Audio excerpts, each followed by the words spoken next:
Hai, Assalamualaikum. So hari ni adalah hari terakhir kita orang berada di Gempak Festival, Pusat Latihan Mengundi Rembau. So memandangkan hari ni adalah hari terakhir kita orang ada kat sini, kita orang nak buat soal sesi jawab bersama pelanggan-pelanggan yang ada dekat sini lah. So diorang jawab dengan betul, kita akan bagi baju free gift ni. Jom. Hari ni kita dah jumpa pelanggan pertama yang akan kita tanyalah soalan berkenaan lesen memandu.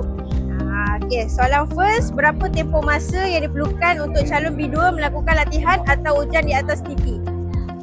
Atas TP Silap hari tu saya buat 7 saat. Betul, 7 Yes. saat. Okay, so kita orang ada free gift lah untuk kalau yang jawapan yang betul. Terima kasih banyak. Bye-bye. Customer yang kedua kita, kita akan tanya dekat akak ni lah untuk soalan kereta manual di pusat latihan ada berapa gear? Saya rasa 6 kot. Confirm ke dengan jawapan tu? Saya try 5. Okey, betul 5. So, okey, yang ni baju untuk ni lah. Jawapan yang betul. So, awak dah follow di TikTok kita orang ke? Belum.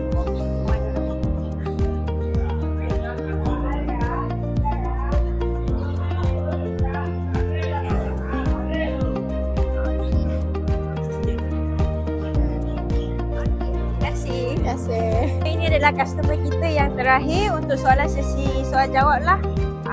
So soalan dia, elemen apa yang ada di auto tapi tiada di manual?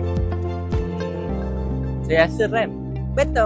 So ini adalah free gift dari kita orang lah untuk jawapan yang betul. Dah follow TikTok kita orang ke? Saya rasa sudah.